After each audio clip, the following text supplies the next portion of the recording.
Have you ever played tabletop RPGs in the 1990s? No.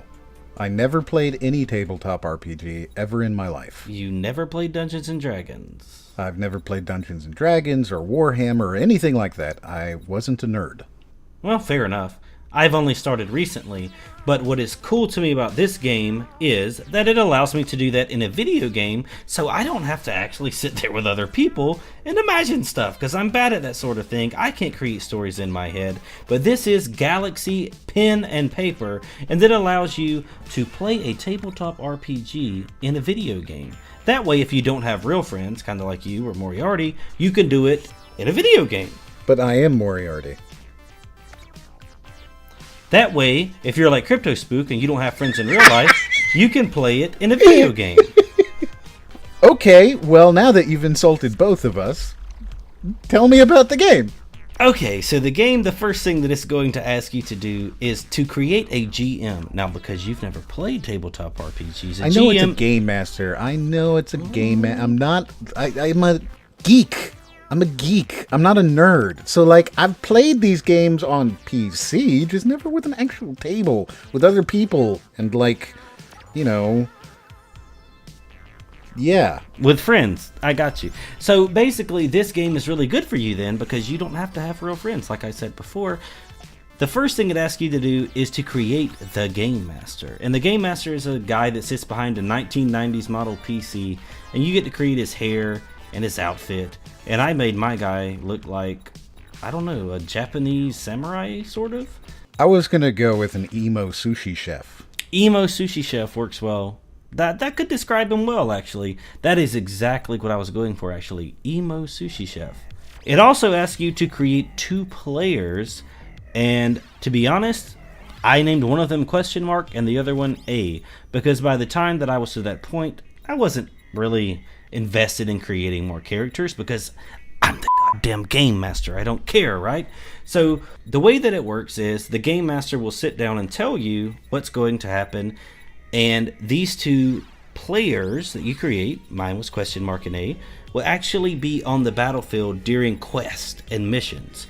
And that's pretty much how it works in a nutshell. The game does a great job of straddling the line between allowing you to create your own story and giving you enough that you don't really have to do a lot of work.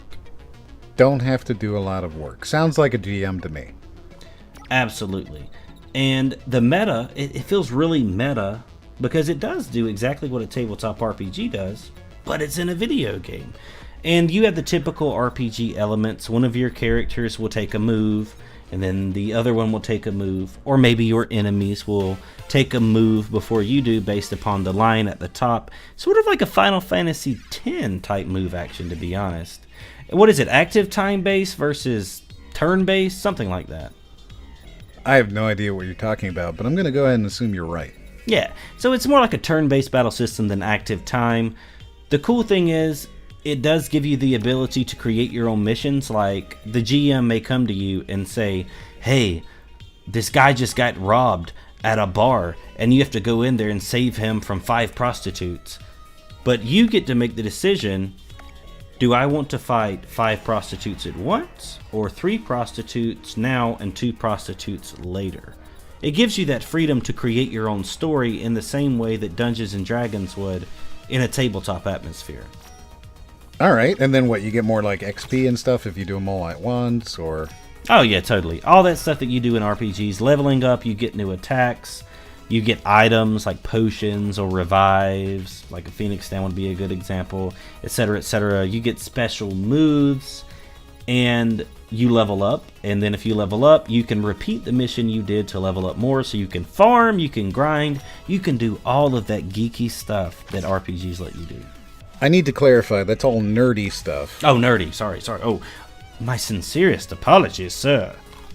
But yes, that's exactly how it works. Geeks are smart and cool. Nerds are kids who play Magic under the stairs. You know, that's actually hitting me pretty hard right now, because I only recently started playing Dungeons and Dragons, and I realized it was because I'm old and I don't have real life friends anymore. Right? As soon as you get to a certain age, it's like, I don't want to meet people anymore. Yeah. And the character that I created for my first ever tabletop experience is a cross-dressing pretty boy. And So exactly like you. yeah, exactly like me in real life, with a man bun and a nice beard. And he Literally cares, exactly like you. yeah, he cares only about women and drinking. Yeah, it's spot on, man. Spot on. I like it. I like it. You know what? If I were to do a Dungeons and Dragons thing, first off, I'd have to be a dwarf because God. they're the only Elves for races life. that are good. Elves are so much better than dwarves. I don't understand, how many times do people have to tell you that elves are superior to dwarves? You know what? I think that every single person who sees this will agree that dwarves are better than elves because elves are horrible people. So you like short little men with big fluffy beards that carry a hammer that's larger than your body. Okay, I understand. You made it sound really bad there, bro. Anyways, I'd be a dwarf, and I'd probably be a cleric, because I think that's kind of a funny dichotomy there.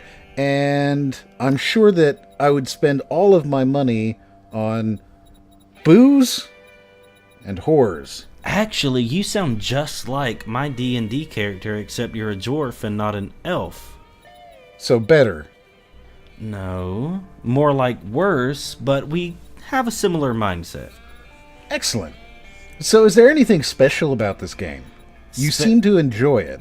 I enjoyed it a lot. I'm not going to lie. I think it's super cool. I loved it. This is a game that not only will I review, I will return and play more. And one thing that was funny to me, if you want to talk about special, they have these characters in the second mission that are basically Star Wars characters. Like, the area, I don't even remember what it's called, but it might as well be Tatooine. And they have desert people, but the desert people are just like what you would see in Star Wars. What are they called again? The things that go...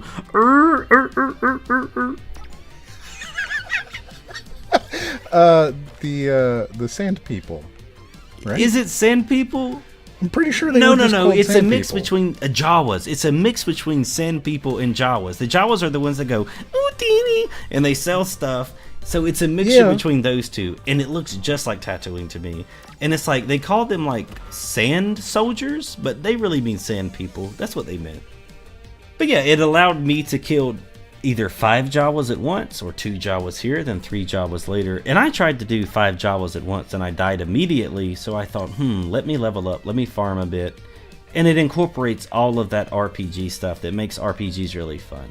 It gives you enough freedom, but it also lets you do your own thing to level up, you know? Like, you have to level up to win, that's true, but you also get to do it in your own way. Can you choose not to fight anybody? Well, you can. It's called turning the game off. So how much is it? So this game is $14.99 on Steam. I think it would be worth it simply because I enjoyed it, and I do enjoy RPGs more than the average guy. For you, Moriarty, I don't know, man. I don't know. $14 is pretty respectable if it's got the gameplay and the time that you expect, and RPGs tend to do that. I also really like these kind of meta games where you're playing something a little outside of the normal. For example, some of my favorite games are games like Holy Potatoes, a Weapons Shop, where you're playing as a weapons creator for RPG heroes. I think that kind of stuff is really neat. This looks really neat as well. So I think that I would probably pick it up, and maybe I might pick it up a little quicker if it were on sale. Yeah, for sure. I think a sale would do this game a lot of justice. As it stands now, $14.99 is about right for me as a fan of the genre. But for people that aren't really hardcore RPG fans, and I mean that in a video game sense and a tabletop sense, you might want to catch it on sale instead. But it is a good game, and if you're interested, you should check it out on Steam. That is Galaxy of Pen and Paper, guys. If you liked it, leave a like. And if you enjoyed this video, be sure to watch some more of our videos. This has been Brax. And Moriarty. And we'll see you on the next one.